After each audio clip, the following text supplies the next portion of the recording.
Bueno, nosotros vamos a explicar el laboratorio, que consistía en ver un video sobre una montaña rusa donde vamos a explicar los fenómenos físicos. Entonces, la primera pregunta del laboratorio era: ¿en qué frame se encuentra la parte delantera de la montaña rusa justo sobre la línea roja punteada que se muestra en el video? Entonces lo que hicimos fue ver el video y ponerle pausa donde estaba la línea roja y la parte delantera de la montaña rusa, y era en el frame número 28. La siguiente pregunta es: ¿en qué frame se encuentra la parte trasera de la montaña rusa justo sobre la línea roja punteada que se muestra en el video? Entonces volvimos a hacer lo mismo, pusimos el video y le pusimos pausa en la línea roja de la parte trasera de la montaña rusa, y era en el frame número 173. Asimismo, también nos preguntaba cuánto se había desplazado la montaña rusa desde el instante en el que su parte delantera estaba sobre la línea roja punteada y después cuando su parte trasera estaba sobre la línea roja punteada. Nos dimos cuenta que la montaña rusa medía un total de 19.53, entonces el desplazamiento que había tenido desde su parte delantera hasta su parte trasera era de ese total, 19.53, que era lo que medía la montaña. Asimismo, también nos preguntaba cuánto tiempo había entre cada frame del video. Pudimos constatar que el video tenía una duración de 8 segundos, entonces dividimos esos 8 segundos dentro de 192 frames. ¿Por qué? Porque 192 frames pasaban cada 8 segundos. Entonces la división de esto nos dio un total de 0.0042, que es el tiempo que hay entre cada frame. O sea que entre cada 0.042 hay 192 frames en un video de 8 segundos. La pregunta A del inciso 2 nos dice cuántos frames han transcurrido durante el intervalo de tiempo que le toma a la montaña rusa pasar por la línea roja punteada.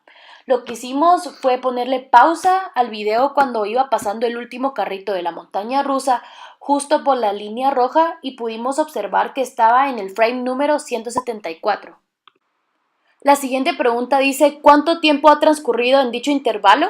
Lo que hicimos fue hacer una regla de 3 donde pusimos 0.8 con el total de frames que pasaban en 0.8 segundos, y también pusimos los 174, que son los que queremos averiguar. Entonces hicimos una regla de 3, 0.8 por 174 frames dividido 192 y nos dio 0.73 segundos. La siguiente pregunta es ¿cuál es la velocidad promedio del tren durante dicho intervalo? Exprésela en millas por hora y kilómetros por hora.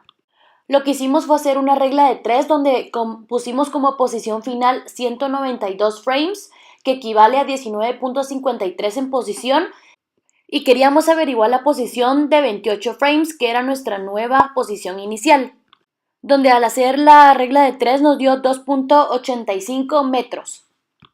Teniendo estos datos pudimos sacar la velocidad promedio, que pusimos como posición final 19.53, posición inicial 2.85, dividido el tiempo final, que es 0.80, menos el tiempo inicial, que es 0.12 segundos, que pudimos obtener como resultado 24.53 metros sobre segundo, que utilizando las medidas de conversión pudimos obtener 54.87 millas por hora y 88.31 kilómetros por hora.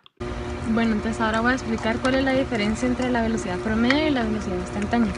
La velocidad promedio es el desplazamiento dividido el tiempo, y la velocidad instantánea es el límite de la velocidad promedio entre un intervalo de tiempo muy pequeño. Por ejemplo, si la velocidad instantánea no varía de un instante a otro, entonces sería igual que la velocidad promedio. Asimismo nos decía que comparáramos la velocidad de una montaña rusa y también la velocidad de un automóvil que está manejándose en carretera. Al comparar estos datos nos pudimos percatar que una montaña rusa tiene una velocidad de 97 km por hora. En cambio el carro tiene una velocidad de 120 km por hora. ¿Qué pudimos constatar con esto? Que si dividiéramos o si sacáramos la velocidad promedio de una velocidad final menos una velocidad inicial dividido un tiempo 2 menos un tiempo 1, obviamente el carro tendría como que mucho más magnitud, porque mucho más desplazamiento y mucha más velocidad, porque la distancia que recorre sería mucho más lejana que la de una montaña rusa, que nunca puede variar su velocidad ya que ese intervalo está la montaña rusa debe tener ese intervalo de velocidad. En cambio el carro sí puede acelerar o no acelerar, pero siempre va a tener una velocidad mayor que una montaña rusa. Lo primero que hicimos fue sacar la velocidad promedio de la montaña rusa, que nos dio 24.29 metros sobre segundo. Y luego con medidas de conversión lo convertimos a kilómetro por hora, que es la unidad de medida que utiliza un automóvil, que nos dio como resultado 87.44 kilómetros por hora. La siguiente pregunta es, ¿podría argumentar si las mediciones realizadas en el video son precisas?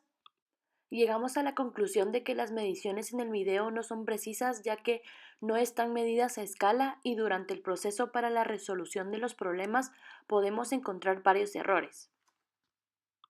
Hay varios tipos de errores, pero los que pudimos identificar fueron los siguientes. El primero es el error de apreciación, ya que no tuvimos la medición exacta de la escala de la montaña rusa y de ese modo podemos tener algún error en cualquier valor que se lea en la escala.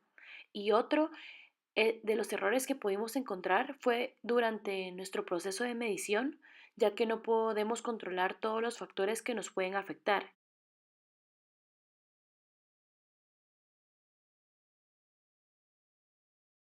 La primera pregunta es, ¿en qué frame se encuentra la niña justo antes de llegar a la línea roja? Pudimos observar que la niña se acerca a la línea roja en el segundo número 3. Lo primero que hicimos fue determinar cuántos frames habrían por segundo. Luego multiplicamos esa cantidad por los 3 segundos, que nos dio 24 frames. La siguiente pregunta es, ¿cuánto se ha desplazado la niña justo en el momento antes de cruzar la línea roja? Lo que hicimos fue hacer una regla de 3 donde pusimos los 40 frames totales, que equivalen a los 6 metros, y pusimos los 24 metros que habíamos sacado anteriormente, donde el resultado que obtuvimos fueron 3.6 metros. Ahora lo que queremos es averiguar la velocidad promedio, por lo que restamos su posición final con su posición inicial dividido su tiempo final con su tiempo inicial, donde el resultado que obtuvimos fue 1.2 metros por segundo, donde utilizando las medidas de conversión pudimos obtener 4.32 kilómetros por hora.